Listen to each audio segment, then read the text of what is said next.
My name's Rachel Kent and I'm the Chief Curator at the MCA Australia. And we're at the studio of French-Algerian artist Kader Attia.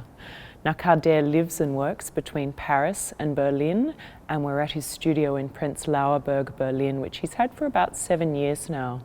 So let's go inside. This door width would be at least 2 meters. And how high is the ceiling? 3.1. Let's talk about your childhood, because you were born in 1970 in Paris to Algerian parents, and I know that you grew up in the banlieues or outer suburbs of Paris as well as Algeria. I think that you returned, in fact, around about the age of 3, and thereafter you travelled back and forth between France and Algeria. I know that you've talked a lot about this idea of the in-between space, you know, that space between two very different cultures that has been, you know, a really central feature of your life, but also your art as an adult. And I wonder if you can just talk a little bit about this childhood and this idea of in-betweenness. I definitely grew up between France and Algeria. Like any child, I was a bit sad leaving the place where we were. And repetitively, you know. Back and forth. And back and forth. And my father one day told me that the most important thing is for your life as an immigrant, which is very important nowadays when you think about migrants, is neither of the country you leave nor the one you're going to find or you want to find, is the journey. So then my home became definitely the Gare Gonesse, the suburbs, and I started to develop my intellectual personality in this context of the French of the 80s and 90s. I had a very interesting experience with the local library, public library, Elsa Triolet in Gare Gonesse. And at home there were not that much book.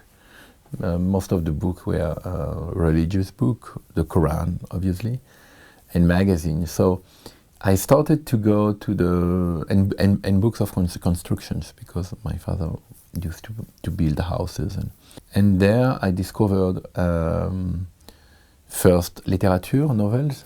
I started to read already books of. I think when I was 16, I was reading Schopenhauer, philosophy. I was fascinated by that, but I was already also grabbing art books a lot. Vinci, Giotto, Michelangelo, those were definitely the first art books I have grabbed. I went immediately from the Toscanian Renaissance to Picasso. Travel has really been a hallmark of your life and your artistic practice. Interestingly, when you completed your studies in philosophy and graphic design, I remember you telling me that you went to Congo. You spent 3 or 4 years back and forth. You were doing quite extraordinary work within the community. It was really social activism. I mean, you're working with the Ministry of Culture, you're working at a grassroots level, but I remember you telling me that at the same time you were pursuing an art practice and you were constantly taking photographs. I started photography before when I was in Barcelona, and I've always been fascinated by photography. But in Congo I had time to set up my material and then to develop my own film and my own print as well. Oh, so you had a dark room. I have a dark room in the home, and this was fantastic. This was fantastic. Around about 1997, so you would have been 26, 27, you finished your work at Congo, you returned to Paris, and I know that this was a time of, I guess, rethinking, a little bit of a crisis, I remember you telling me, because you know, it was this pivotal moment where you had to make a choice in terms of, you know, what do I want to do? What turned you onto the direction of art? I think what turns me into the direction of art is definitely the political ethic, the ethos, the notion of living together is not a sort of, cannot be a passive thing. This is what many people misunderstand. Living together in a society involves duties, rights, but work as well. As far as I'm concerned, the art and the arts in general have this incredible ability to change the world and the systems from inside in a very slow motion process. Okay, so let's just pick up on this question of injury and repair, because these themes, injury, repair, have been a constant in your practice for some time now. And, you know, in talking about injury and repair, of course, there's the concept of physical injury and, you know, restoration, you know, surgery, whatever it might be. But there's also the wider and, I guess, deeper concept of some kind of psychological injury. And, you know, how does one address that? Because it's not something on the surface, not something that can be seen. Most of the time, we do believe in nowadays that repairs is the fixing of a broken items, of a broken situation. But actually, repairs is also the changing, the evolution of a system, for instance. If you take this cup, which is a paper cup today, before to be a paper cup, it was a glass cup. I don't think that the paper cup was invented before the glass cup. But what I'm sure is that before the glass cup, or there was a ceramic cup, a pottery cup, or probably before the pottery was a wooden cup, and before the wooden was a horn of an animal. It is also part of these whole untold stories that we are living on top of with and surrounded by. And from these untold stories, like this obviousness, this, especially nowadays, in our era, in this era of amnesia,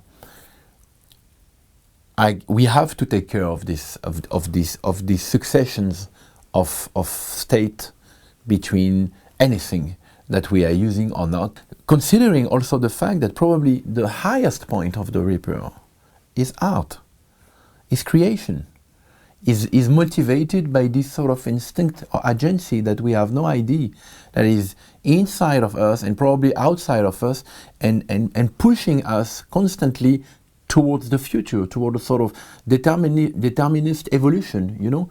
You see, it's not only fixing. In the Documenta of Castle, I illustrated the repair taking two examples. The object broken, repaired in the original context, because in traditional societies, everywhere, repairing an injury means showing the injury. In Congo, you're going to have calabashes repaired in incredible sophisticated processes. In Japan, at the opposite side of the world, you have ceramic cup repaired, highlighting the injury and celebrating the injury, giving to this broken object a second life. And it's a denial of the injury. It's a denial of time, of history. It's this fantasy of controlling so much the universe that we can actually even remove time.